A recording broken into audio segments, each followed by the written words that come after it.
Hey, everybody, and welcome to the live launch party today here. My name is Nathan, and I am the marketing manager here at TrueFire. Thank you so much for joining us today for our incredible next level rhythm launch party for Eric Hogan's Hey, new everybody. course. Eric, how is it going? How are you? I'm good. I'm good. I hope everybody's good out there. Thanks, everybody, for tuning in. Thanks, everybody who buys my courses. Thanks, everybody who watches my videos. Thanks, TrueFire. Happy to be here. We are so glad to have you here and across many platforms too. So we're here not only on the TrueFire YouTube, we're on the TrueFire Facebook, on your YouTube, all of that. So folks, feel free to write in your comments. We might feature a few of them while the event goes along. So I just want to introduce you, Eric, and introduce you to all of our followings and chat with you a little bit more. So I'm going to read your bio if you don't mind. Go So ahead. Eric is an accomplished guitarist and guitar instructor specializing in composition, subtlety, and tone. His published lessons and tablature include traditional guitar heroes, as well as the more obscure players that serve as his strongest influences.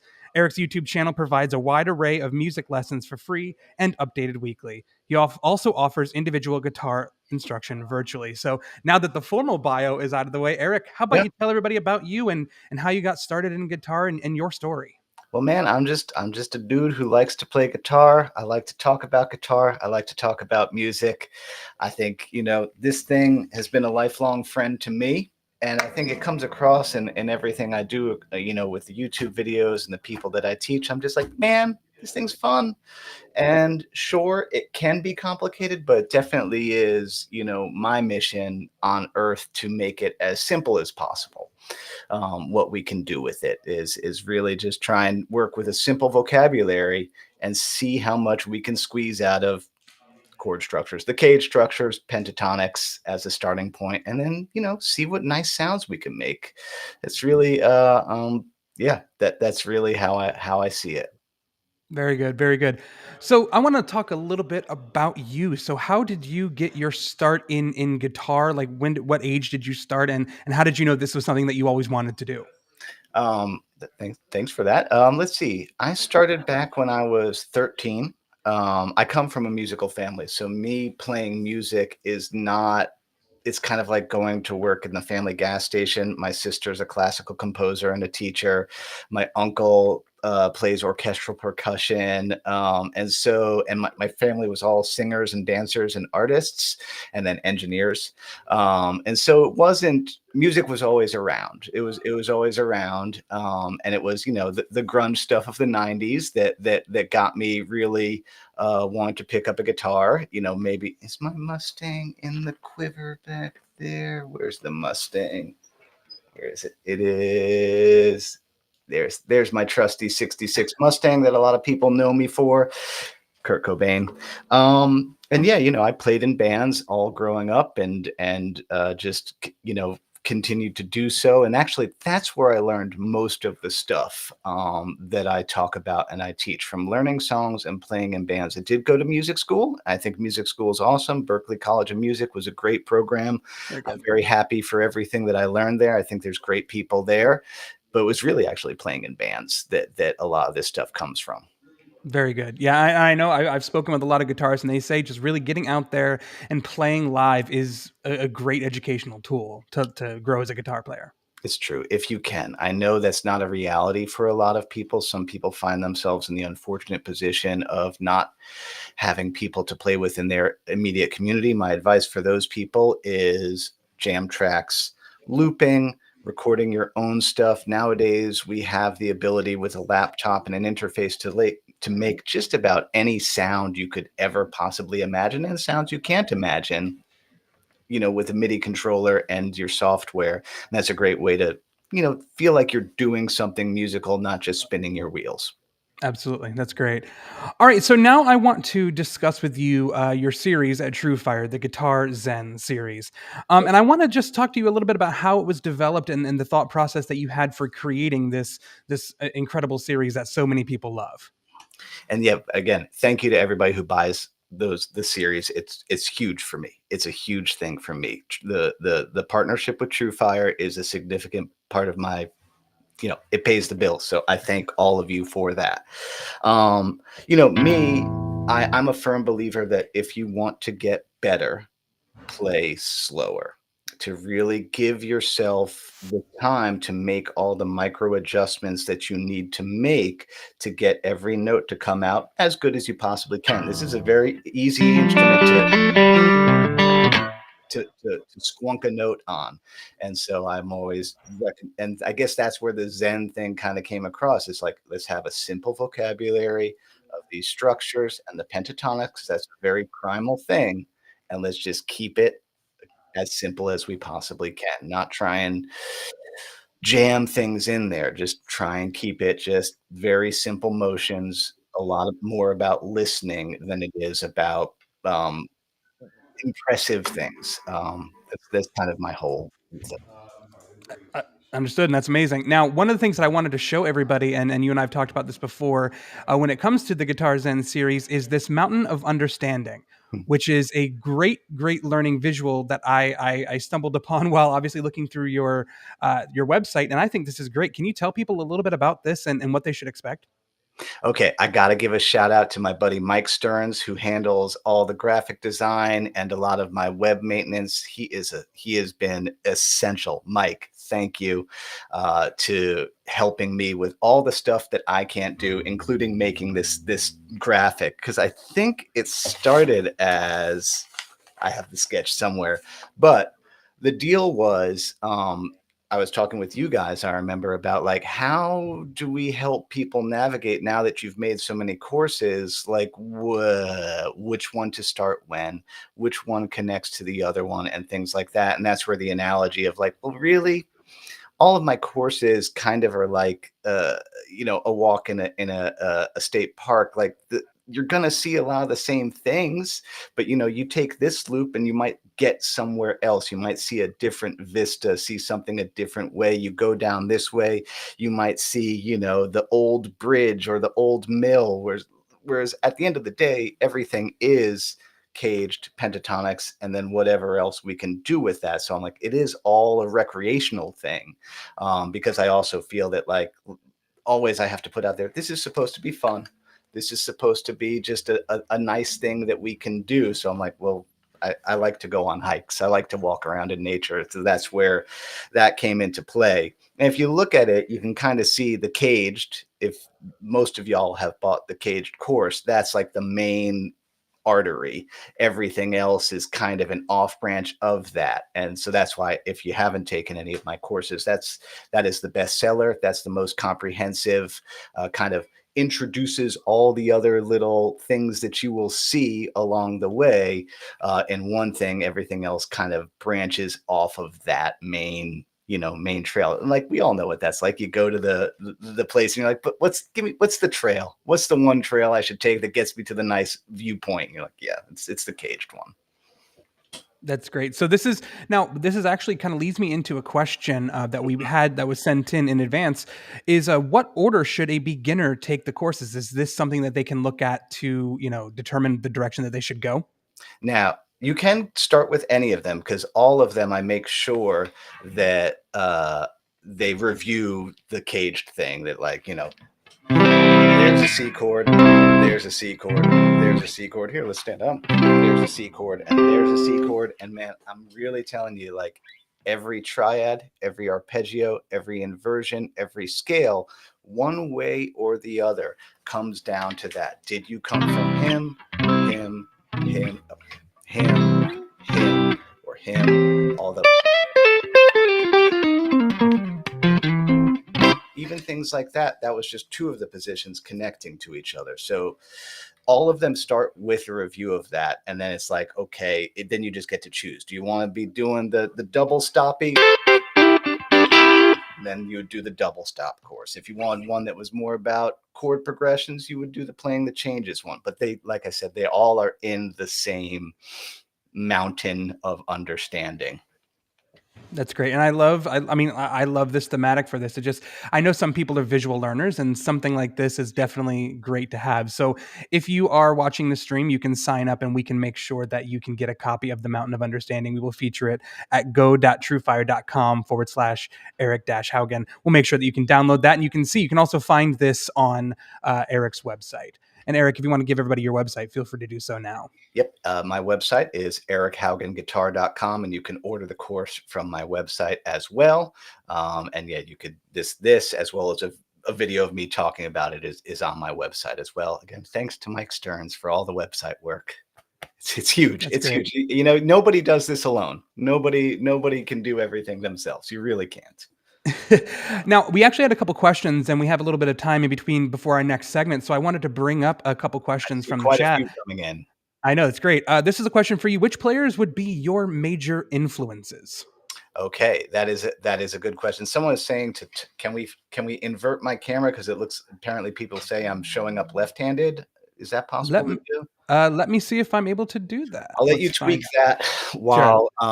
while we talk about that question. That changes a lot. You know, we could go chronologically. Everybody starts with Jimi Hendrix, or not everybody, but you know, I love Hendrix because Hendrix was like the summation of everything that came before him, the electric blues, the R&B, the soul, like that was all in Hendrix. And so that was definitely an early one. But the Venn diagram of my musical taste is classic rock, which encompasses everything. That means classic soul, classic R&B, Motown, you know, classic metal, all that is there. And then, you know, because of just where I grew up, then classic indie entered into it, and that's a significant thing for me. Pixies, you know, Joey Santiago is forever huge for me. That was a very much a game changing guitar player. And then there's actually a lot of indie stuff, Archers of Loaf, Drive Like Jehu, like bands that never really made it much further than the indie community, where like I don't know what the heck they were doing. And I just leave it at that. There's a lot of great guitar players that I don't even know what they're doing. And I leave it unknown. Then, of course, I went to music school. And interestingly enough, when I went to music school, I thought I was going to study jazz. So I love Wes Montgomery, and then realized I wasn't very good at it. And then so I pivoted into Chet Atkins and Doc Watson and like old timey stuff, Dave Rawlings, Willie Nelson. Like it was an interesting. Oh, see, people are saying I control my camera inversion. Let me see. All right, here we go. Welcome to live. Welcome to live. I think if you go to settings, Eric, and then you can click video, and then you can switch the camera. There There we we go. go. There we are. Beautiful. Sorry, everybody. Technology, you know. Hey, but thank you. Thank you, Mohan M, for saying that Eric controls his camera inversion. Now I I know just went you and can do do that. that. Thank you, Mohan. I appreciate that. Yeah. Yeah. No, okay. So yeah, it's showing up. Wait, no, that is showing up right. Okay. Anyway, yeah. So it's classic rock, classic indie. Is the Venn diagram of the stuff that influenced me. And like my big thing is like I actually tend to like bad guitar players. I love Neil Young. Like I love really brutally simple and strange guitar players. I'm not the biggest fan of excessive technical guitar players. Me personally, that's my taste. Everybody, you know, has their own taste. So I'm never going to tell people what to like or what not to like. That's just me. Very good. I love it. And I believe everybody has their own way of doing things too. And I Right? think Yeah. that's incredibly important for any musician because, I mean, that may be the difference between them continuing or them falling off. They just have to do it on their own time. Yeah, a thing I always say to students, if they're chasing something excessively technical and difficult, to just double check that you're doing that because you really love that sound, not because you think that it proves something about your ability. And it's not just guitar players, by the way. All musicians tend to do this. We reach for something that's a little bit far away, a little bit too far and too hard to get to, and sweat and struggle and get frustrated. I'd always rather play a very simple thing with just 100% commitment and intention behind it, which again comes back to, the simple playing that I like. That for me, man, songs are always the number one thing. Is the song cool? If it's a cool song and there happens to be some cool guitar playing on it, wicked awesome, dude. But yeah, That's if amazing. it's like if it's just a song that's about amazing guitar playing, I'm less likely to listen to it more than once. Makes sense. We have another question that came in from the chat. This one is from Michael. It says, question, how do you balance practicing all the different elements of actual practice? Chords, scales, triads, arpeggios, etc. How do you break it up? Good question. Absolutely good question, Mike. I talk about this when I meet with students in real in one-on-one sessions. I break it up like this. I don't know if you can see it. There's also doodles on here, but one side of things is that's weird because it's inverted. Repertoire and analysis. Actual songs, learning actual recorded music, an intro here, a guitar solo here, a chord progression, those type of things from actual songs that are very playable that you come back to again and again and again to work your musicality. But then the other side of things is, it's so confusing when it's flipped, is the theory and the fretboard knowledge, which is the triads, scales, arpeggios, etc. And that is, for me, of course, it's caged is the way I like to sort that out. But in terms of balancing that, I never really kept track of time. I would encourage y'all to remember that this, especially, it's a quiet, portable instrument. I say this all the time. You could just be sitting around, unplugged, watching Seinfeld reruns like I do every day, and working on things. I do that. I've always done that. Like, that's one of the coolest things about this instrument is its portability and its low volume. So I would encourage you guys to not keep too much track of the time that you practice. I know people want a regimen to, like, this many minutes of this many minutes of this many minutes of that. If that works, great. I never did. I will say this. One of the things that affects motivation and the feeling of progressing more than anything is the thing that we talked about early on. Do you have something to do with all the skills that you accrue? Are you going to join a band? Are you going to jam with your cousin? Are you going to play around in GarageBand? Are you going to make loops and play over them? That will motivate you a lot more than just practice, because it gets lonely. I know it gets lonely to be a guitar player in your guitar room. So I hope that helps. Yes, absolutely. All right. Well, we're going to get to a few more questions in a little while. And what I want to discuss now is the reason why we're here today. We Okay. are so thrilled for you to be launching Next Level Rhythm as a part of the Guitar Zen series. So can you tell students and folks who are watching a little bit about this course and how it ties in with the rest of the Guitar Zen series? Yeah. So I think this one is possibly the best continuation of um, of the caged course. It was like, once that's laid down, you're like, okay, I get it. There's the cage shapes and there's the pentatonics. This one goes the step further. And all my future courses with True Fire will do this. It starts with intervals, talking about, say you got, I'll make it weird because the thing we're about to play is a D minor. That's a D minor triad, knowing that the intervals are there and what each of those mean so that you can actually craft guitar parts based upon that. Knowing that if I hit that open G, that's actually the fourth. And that's the thing I know we're about to play, is realizing that, like, based upon the rhythm pattern, just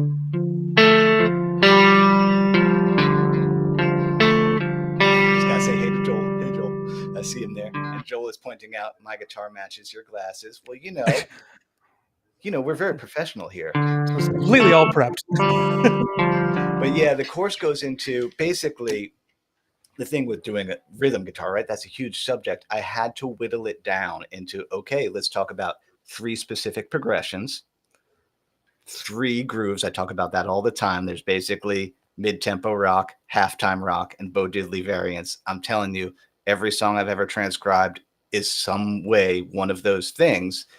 And then, so you got the grooves, you got these various progressions, and then we started to throw a couple of different ideas based on the cage shapes and intervals. And I think we talk about it in the thing. This is the rough draft. I'm going to hold that up. That's what I call the rhythm guitar matrix. Basically, here, think of it this way. You can either be playing something that is supporting the rhythm section, or you can be combating with the rhythm section. You can be playing something that is bright, You can be playing something that is dark, and like, you can be playing something that is complicated. You can be playing something that is simple. So it's kind of like you're bouncing around inside of here using caged intervals. And I think I put like one of the most complicated thing you could do is actually play a call and response melody. And if you're playing over a song that has a singer, well, then there's the question of what's the actual melody of the song. But for real, this is my brain. That's ta-da. That's what it looks like inside my head when I'm trying to come up with a guitar part.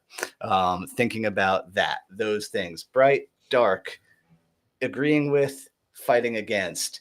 What's the melody? What area of the fretboard do I want to try this idea out on? So for me, it's very interesting. I think very much in those terms first, rather than the theory. The theory always comes after the idea inside. Like, what did I want? What do I hear in my head? And then we use whatever theory we got to try and find it, to try and find the idea. That's amazing. Well, so what we're going to do now is we're going to actually show a exclusive for the very first time, a free lesson from the course, the 4-5 breakdown. Is there anything that you want to bring up before we jump right into that? Okay, I believe this one is the halftime feel, and is playing over a progression that has minor chords and major chords. And when I'm saying 4-5, I'm speaking of the interval inside those minor chords. It's something, by the way, you can always do once you know that if you got a D minor here, that once you know where the intervals are, one of the simple things that I can do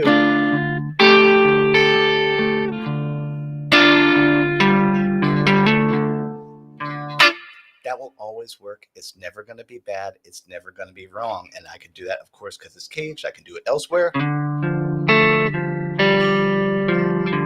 I can do it over, let's see, there's a D minor there, there's a D minor there,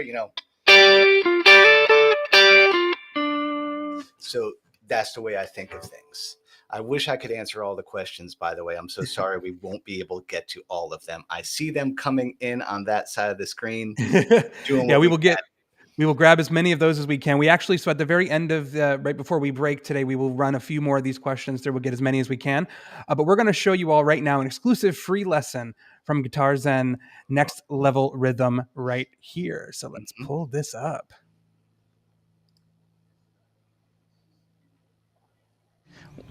We're going to drop in here with, I love this version of D minor, just the triad. You could say it's the C shape.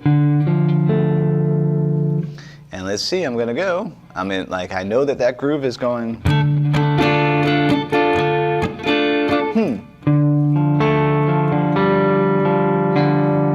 That already is super cool, by the way. Just that trick. That right there, I just got to say, realizing that, again, I love open strings and fretted chords.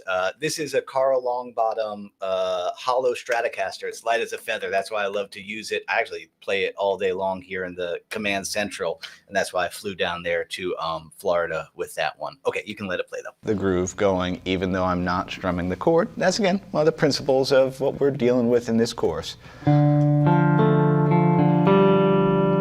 As I previously discussed, I'm looking for that 4. And as previously discussed, I love an open string. So yeah, I'm using the open G to get that 4. Did not resolve it to the 5. Uh-oh, now I want to. Okay, watch, let's see if I can do this trick. I forgot I did that.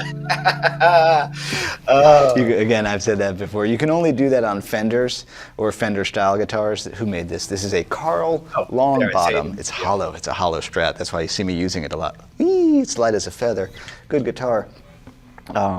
When you have this straight headstock angle that Fenders... By the way, that T-shirt, the Steely Dan Sonic Youth shirt, just shout out to FSG Prince. Out of Austin, Texas. They make a lot of hilarious shirts like that. In fact, yeah, they made this can shirt also.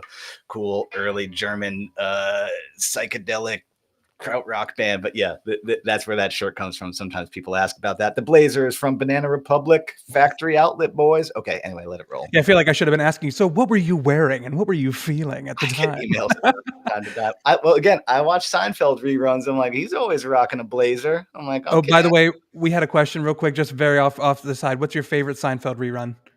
Oh gosh, there's too many. There's just too many. Anything with David Putty. I mean, yeah.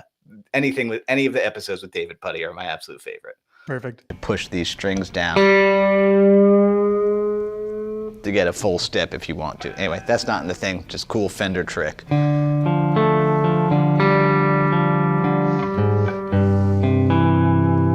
Looking for a C chord, that's the next chord that's in this, so I'm walking out of that.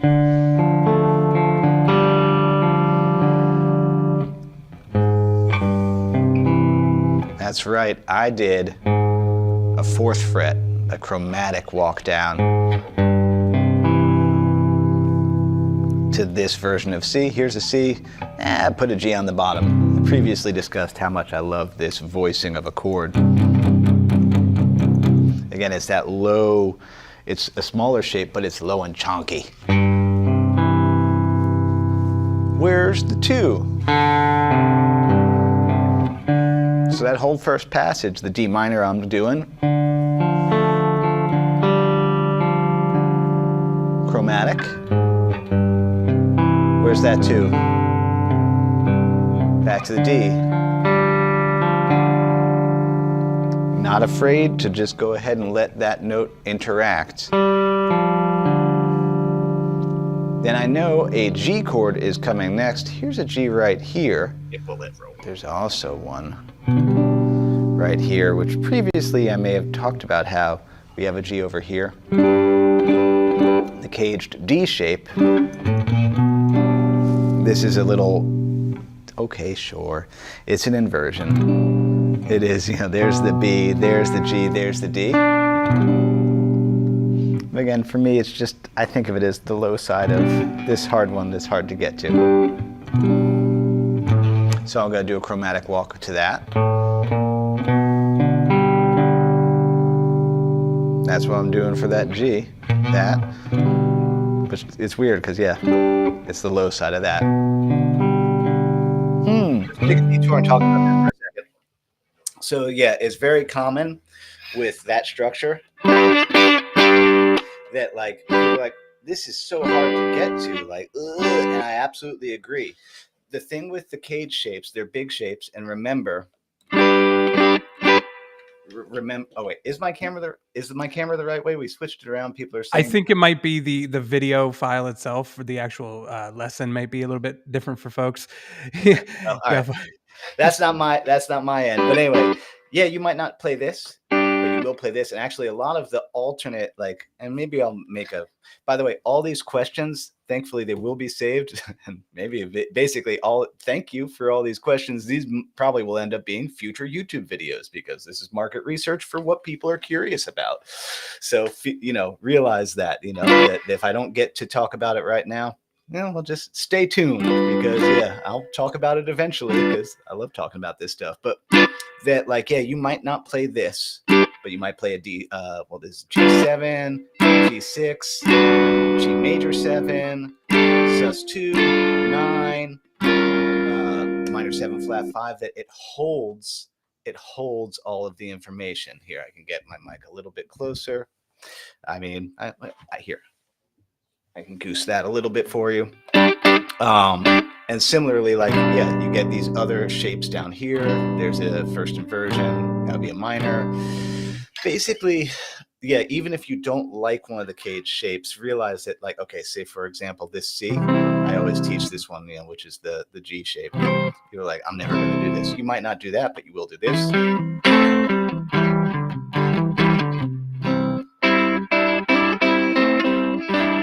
You might do this. You might do this. That all the things come from the shape, and that's why, if there was a simpler way, I would teach it. I'm not closing my mind to it. Maybe one day someone will be like, have you thought about it this way? And my whole thing might change. But until then, I'm like, caged is really the simplest way. Do we want to keep going with this, or do we want to answer questions? Yeah, we can take a moment to answer some questions. Why not? There's just so many questions. I think we have so many that are coming in. I feel like people are going to get bored just watching the walkthrough because it's it's not a song they recognize, and that's again with the True Fire. It would be very expensive to do licensed songs. So we tend to, they tend to be cool little jam tracks or unfinished songs of mine that I'm Right. like, I'll go ahead and turn that into a True Fire lesson. That's where a lot of the like my compositions that don't make it onto my records go. Or just Might as yeah, well use them as a teaching moment for sure. exactly. Yeah. We did Like have a okay, what do we got? I was gonna say we had a question came through. Maybe you can touch on the Zen approach and ergonomics, blues grip versus nerd grip, Let's just practicing talk about it. smartly. Yep. And so blues grip versus nerd grip, I like to call it. Like a lot of us,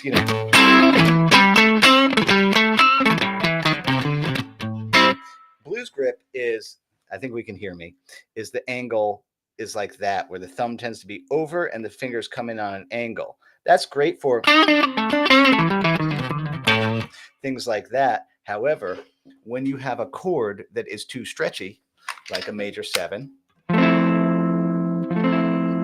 if you try and do this, you're not going to get it. So there are times, basically, when a chord is bigger, like or an Andy Summers chord.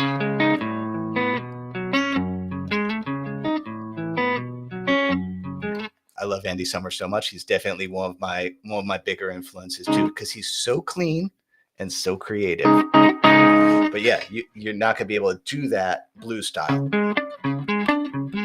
So that's the thing I talk about a lot. That there's two postures for the left hand, and there's many postures for this hand. Thinking about how to pick. Well, I can't get close enough to the camera without bumping stuff, but I think a lot about how the pick crosses this way to this way, how it crosses this way, and also how it moves on this axis. I talk about this is a huge trick. Ready? This is worth the live stream already. If you're doing something that's a lot of strumming this way, I can't. I back the pick to the rounder side.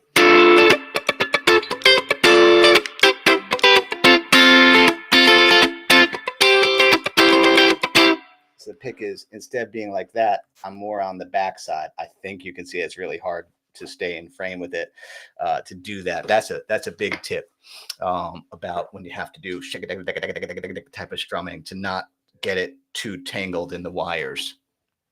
Very It's good. more questions. So the next question that we have that I see here is we got this coming in from MW. What do you use for timekeeping when playing at home? Metronome or something more complex like the Beat Buddy? Okay. Remember, if you're playing, you're probably playing too fast. It's just what we all do, and it's not just guitar players. It's every musician does it. So generally, I don't practice with a metronome. I just play, and then I realize that I'm playing something too fast, and I pull it back a little bit more, and then I pull it back a little bit more. And because of what I do, I'm playing along with drum machines every week to make all the backing tracks I make. So I'm kind of forced to work with a drum machine. I think it's a very good idea to check in with a metronome from time to time, just to see if you have control over your tempo. Guess what? We're probably all getting ahead of it. We probably almost always are. I wouldn't set it for anything slower than 80. I think 80 BPM is a nice, like, ooh, that's slow. That's not stupid slow. I will say this, the thing I try and do with my grooving, I talk about this with students sometimes when they take lessons. It's really tricky to play with a drum machine and have it be dead in the middle of the beat and not sound overly crisp or tight. It's a very interesting line to toe, to have it feel really relaxed and yet just as in the middle of the beat as you possibly can be. So that's how I try and play. Let's see some more. All right, very good. We have another question that says, how do you maintain the fine balance of theory and creativity? Creativity always comes first. Absolutely always comes first. I know that there's a lot of people who get turned off by theory, and that's understandable. That's totally understandable. Creativity always comes first. Do you have an idea in your head? Is there something that's in your head that you want to get out? Theory has always been fun for me. I got to, again, because I come from a family of musicians and dancers and singers, I played trumpet, I think, when I was 8 years old. So I've always been, yeah, there was never a time I couldn't read music. But I recognize that that's not everybody. How do we balance it? I always prioritize the creativity over theory. In fact, I'm going to make a YouTube video about it, that like theory is so fascinating, but you can find yourself going down rabbit holes for weeks at a time and then realize like, I haven't actually played anything. All I've done is mapped out stuff. And I don't think that that's necessarily bad. I just, like I said, it's a balance point. And that's, again, all my videos, all my courses are taking a little theoretical idea, cage shapes, pentatonics, the 4 to the 5, the 2 to the 3, what a sixth is, and then like being like, that's it. Now let's just explore the crap out of that. Let's wander around on that trail and spend a lot of time with that before we add more things. I hope that helps. That one. Let's do another one. Very good. I have a question that actually came in from email. Let's see. What is your thought on counting the changes or feel the beat and go with that flow? The counting feels a bit artificial and blocks the getting in the pocket. Yes. So counting, you have to count when you're first learning a tricky rhythm pattern. Let's just say the Bo Diddley, right? Like you have to do, you're going to have to go, oh, okay, it's down, 2, 3, up, 2, 3, down, 2, 3, 4, down, down. You have to at first. And then you want to, as soon as you get muscle memory, don't think. I do not think and strum complicated rhythms at the same time. But you do have to, when you're learning a pattern. Ooh, do I have something I could share here? Oh, darn. The little tip I was going to give also, if you're working on a tricky passage, this is just my tab for, I was tabbing out the solo to Cherub Rock. If you, none of this is a good example, but anyway, what is like, this is what it looks like when I'm transcribing something. Notice I have lines through the middle of the bar. That's just a detour. Like if you're working on this happens if you're working on Stevie Ray Vaughan or Hendrix or like complicated blues stuff, you got to divide that bar in half and work 2 beats at a time and then put it together. That's just a separate thing there. Very good. Another question that we had, a setup question. What is your action height at the 12th fret? Okay, so here's my Stu McDonald string height gauge. I think we're in focus there. Let's see what this is at today at the 12th fret. And I'm using, is this millimeters? Yeah, I'm using metric. Under my high E string, we have 1.5 millimeters under my high E string. And then on my low E string, looks like we got under my low, he's a little bit low actually. Okay, he's a little bit too low on the low side. He's actually sitting at 1.25 on the low side. So that is a little too low. I tend to keep it, like 1.25, 1.5 on the high side, 1.5, 1.75 on the fat side. 10 gauge strings on most guitars. Some of them have 11s. I keep my neck straighter than straight. I just play very, very gently. That's how I mitigate fret buzz and things like that. I use a heavy pick also. I think this has got to be like a 1.14 or something like that. This came with a microphone that I got, but so I use heavy picks, regular old strings, low action. I just touch very, very gently with the touch. Very good. We have another question that just came in. It says, hi, I'm trying to get better at legato. My pull-offs are sounding like a slight bend and then a flick. Is that normal? That's actually, I'm glad that you have that, because that's better than like sometimes a pull-off is just, that's a lift-off. A pull-off should be, you should have that sound. Let's see, this is flashing back to my high school years. I don't know where I picked up this, but left hand. Oh wait, again, not a blues angle for doing this. Straightened out. Oh, I'm sorry, I'm reversed. I forgot a heavy metal buddy of mine showed me this. Move it up. Do it on different strings.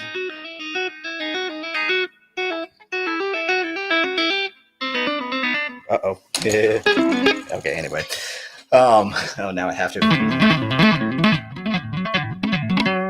But, you know, I'm not the expert on legato. Yeah, I know I'm not the biggest Alan Holdsworth person. So that's my, that's not my department. I'm not an expert on it, but that's my thoughts on that. I'm actually thinking if you have a slight bend and you got to snap out of it, that's better than, like I said, than if you had a lift off, because that's not as strong. Agreed. Okay.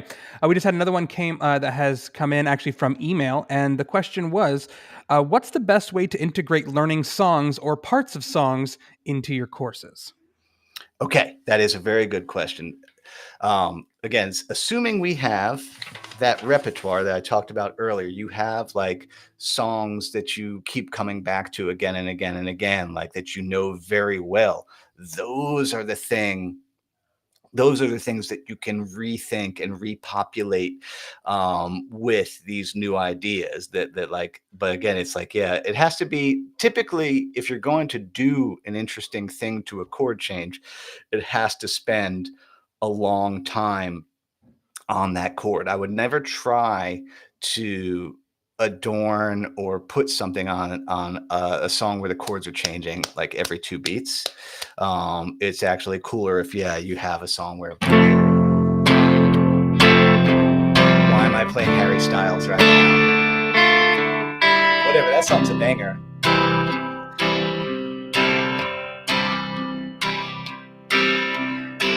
So if we were doing next level rhythm and we're doing the 4 to the 5, you would be like, well, I could do the F up here.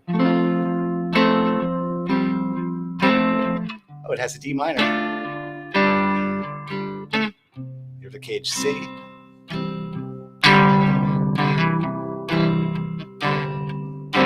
And I would consider that that was on the low and dark side of things. Just so you know, my brain was working with that. I was like, well, that's dark and that is supportive. That's a minimal dark supportive thing. That would have been all the way over there. Let's see. Yeah. Oh, okay. Let's go twinkly. Twinkly would mean, yeah, using my cage knowledge, do an F up here.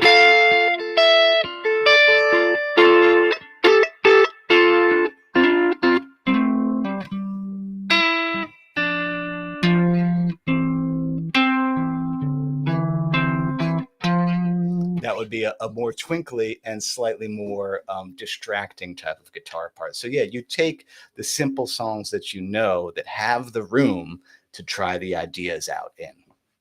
That's amazing. All right, Eric. So I want to before we move on to the final bit, and by the way, folks, if you stay tuned throughout the rest of the stream, we're going to be ending it soon. We're going to be ending with an exclusive not really behind the scenes, but an exclusive bit of bonus footage from the course that will not be released with the course. So Forgot about that. stay watching, and you'll be able to see that as the stream ends. But getting back a little bit more to the next level rhythm course through Guitar Zen, what is something that you're wanting students to really feel by the time that they finish this course? Once they start it up, what do you want them to take away from it the most? Okay, I think that the biggest takeaway is the addition of intervals into the equation. Believe me, I've made some videos on YouTube about this. I'm gonna make them again and again. That once you have the structures down for those chord shapes, then like the intervals is really the thing to get a grasp on. And when you get a feel for that, like the power of, okay, let me pick a different chord, even just to see, and that you really understand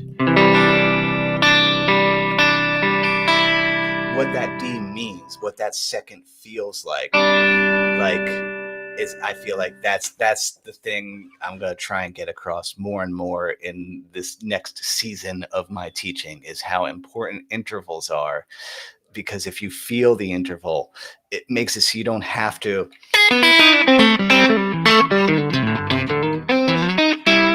do all that to make something happen. It means you can just go touch that note and just realize like the power that that has.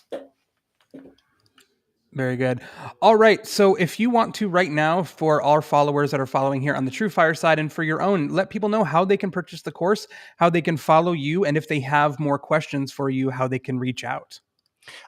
Okay, again, thank you everybody who's bought my courses, who watches my YouTube videos. It's not lost on me how important your patronage is. Uh, Eric Haugen Guitar is my website. The links to the courses are there. Those are the affiliate links. I make a greater percentage of the profits that way. My Instagram is Eric Haugen Guitar. My YouTube is Eric Haugen Guitar. My TikTok is Eric Haugen Guitar. My name is Eric Haugen Guitar. Eric Haugen Guitar. Eric Haugen Guitar. It doesn't even sound like words anymore when I say it, but yeah, that's my business, man. That's amazing. Well, we are honored to have you as a part of the True Fire family and with the entire Guitar Zen series. It is absolutely incredible, and our folks really, really love it. So, once again, head on over to Eric's website. You can also go on True Fire and get the course as well, completely up to you. We are thrilled. So, what's coming up next for Eric? What do you have going on in your life that our folks should know about? Let's see. I'm always chipping away on collabs and working on various projects, little recording projects. And honestly, I spend a lot of time trying to make the best YouTube videos I possibly can. So there's always stuff going on there. I think on YouTube you'll see this week I'm doing some more acoustic stuff, some stuff about, again, open position pentatonics, chromatics, cross picking. There's going to be some stones in there. And yeah, yeah, that's what I do. I think about guitar, I play guitar, I record guitar. So there's always going to be stuff happening. That's great. And now when it comes to like when you're developing your YouTube videos and you're developing the kinds of lessons that you want to teach there, aside from just things that maybe come up or questions you get asked, how do you structure what you want to teach? Like, where do you get these ideas from? Is it just come to you in the middle of the night? Like, where do you get it? Anywhere. Sometimes they happen during a lesson. I have post-its everywhere. We have all these questions here, so there's a lot of stuff. Yeah, it's just random. It's just random. Whatever comes up is that's the nature of YouTube. YouTube versus True Fire. True Fire obviously lets me just spread out and really just spend as long as I want on a subject. With YouTube, it's a little bit different, of course, because we're trying to just provide something quick that can change somebody's life very quickly, very easily. And sometimes you hit it right, sometimes you don't. But that's the nature of content creation: is you just do stuff that you're like, this is kind of neat. I think this is cool. Anyway, I'll film a video about it. That's how I tend to think of it. Like whatever random thought I had, whenever it comes to me, it goes, oh, okay, I'll make a video about that next. That's the beauty of creativity. When it comes to you, you can You just do do it. your own thing and create it. Yeah, that's what you said earlier. Is pay more attention to the creativity right off the bat Yep. instead of just worrying about all the technical stuff. So, Yeah. Eric, I appreciate you being here. Thank you so No much for problem. taking the time. And we are now live. So, Guitar Zen Next Level Rhythm is now live. So, if you did pre-order the course should be in your account now under my Yep. courses on TrueFire. So you can go in and you can start learning with Next Level Rhythm. So what we're going to do now, Eric, thank you once again for being here. We're going to show the bonus footage from the course that will not be released with the course. So if you are here right now, you're going to get to see that. There's an 8-minute clip coming up. Once again, feel free to follow True Fire across all of our platforms: YouTube, Facebook, Instagram, Twitter, at True Fire TV on many of those platforms. Follow us there. And you can also get a 14-day free trial of All Access if you have never been a True Fire member before. So go in, sign up today, and see these amazing courses by Eric. We appreciate you being here. Your courses are amazing, and we cannot wait for the new ones coming out down the line. And we'll be able to tease those too down as we go. Should I tell people what they are? I'll tell them. Yeah, we got a modes is coming next. I know that we have some. We shot some stuff about modes, so there's going to be a deep dive course with modes, and you can bet it's going to cover. Again, it will fit in the same Mountain of Understanding graphic, the same state park. And should I introduce what the bonus footage is, because it is kind of special one. Yeah, absolutely. Feel free. Okay, so I remember the bonus footage when I was prepping for the course, and this is HQ back here. You could kind of tell by all the guitars. And when I was prepping, making etudes and tabbing stuff out, I ended up doing like a solo or like a rhythm passage over the changes from the end of Pearl Jam's Black. Like I said, 90s kid. And I think that we shot it, and I was like, I don't know. I remember Tommy Jammins, the production director, manager down there, and he's like, well, maybe we'll just make this bonus footage. So what you're going to see is me doing something with the changes from Pearl Jam's Black. What a great song, man. Oh, Pearl Jam 10. Yeah, that's a great record. That's great. All right, well, here we go, folks. This is your exclusive look at the bonus footage from Next Level Rhythm. Once again, thank you all for being here. We hope you enjoy the rest of this footage, and we'll see you next time here on the True Fire YouTube, on Eric's YouTube. Thank you all so much for tuning in. Thank you so much.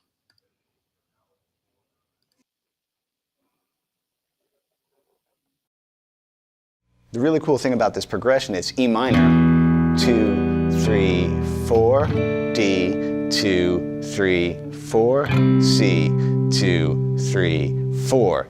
3-bar loop.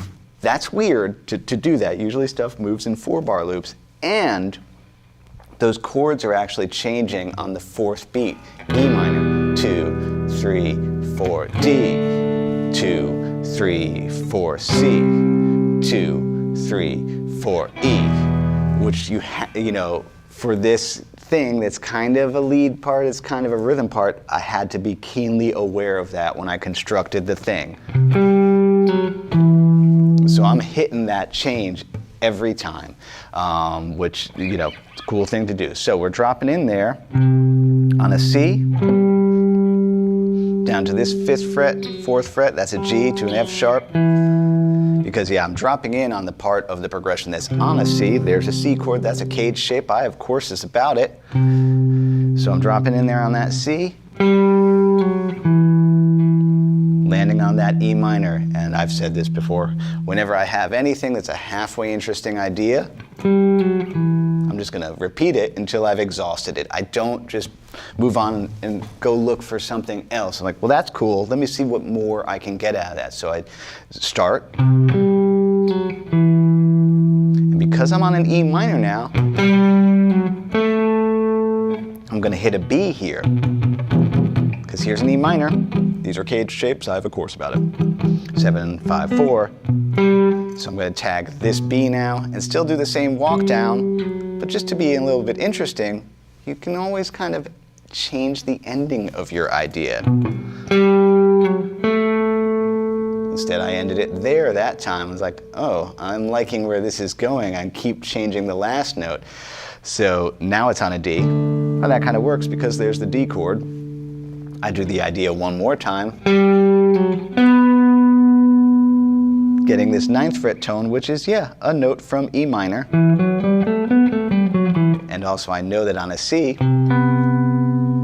it's a major 7, which creates a lot of friction at that moment. So that opening.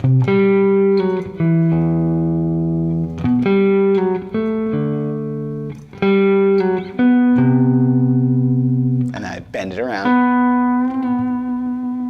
And then just a giant E, and I dip the bar and put it back up. But I'm not going to dip the bar right now, because if I dipped the bar right now, it's going to throw this guitar out of tune. It actually is. Yeah, they do that. So dip the bar for the E minor. Just let it hang. I love letting things just hang. Just leave things alone, especially a bar dip is like, okay, let's dip the bar.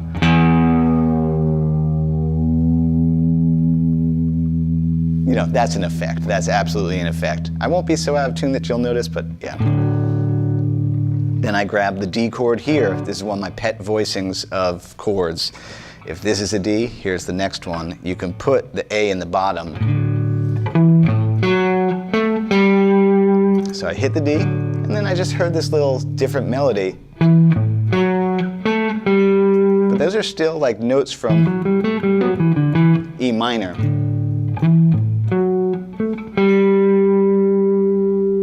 And then you're on a D, here comes an E minor up here. Do a little muty. Pentatonic double stops on that E minor there. Those I call flatties, because if here's E minor, here's E minor pentatonic there, here it is here, caged. I'm just gonna go slidey flatties. I like that sound. And then still thinking E minor. So still thinking this one. So I'm grabbing this part of the E minor, hammering on very carefully this 10th fret. That is, in relation to that. That is an A, that's a 4th. And then, but being aware that that's all the time I got. That's a D. That's a way to play a D chord, because here's a D, here's a D, here's a D, here's a D, here's a D. That 7th fret and that 10th fret. Then did a nice little kind of, really that's like a twangy pedal steel lick on that D. 10th fret, bend this one up. That's all we got time for, because now we got a C. I'm playing that 9th fret note, that's an E, check it out. There's a C chord. Walk up an E minor scale from there.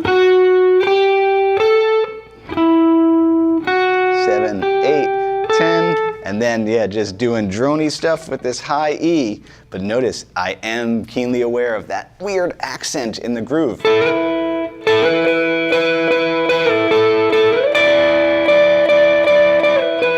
You can see what I'm doing there.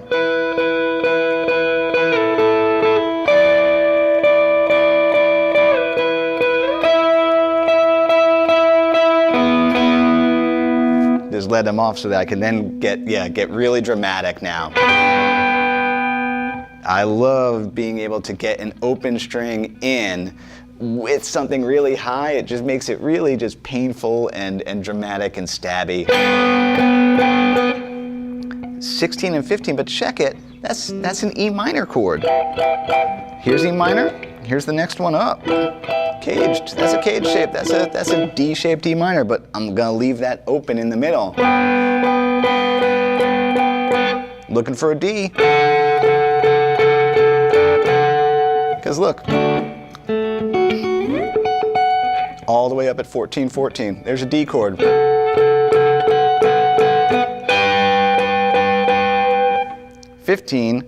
Sorry, 12 and 15 on the C. Yeah, implying that major 7 there. I could have done this, but more dramatic.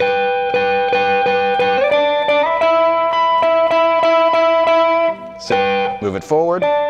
Now I'm just kind of getting this is just full, just going high basically. C, that's out of E minor pentatonic. That's the D and the A all the way up here. And because on Fenders, or at least this Fender, it's not exactly a Fender, well, it's a Carl Longbottom guitars. British dude made this, it's a hollow Strat.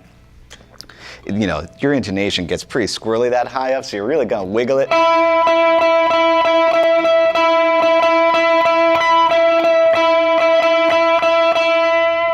To get that thing to be okay, because wait, purely?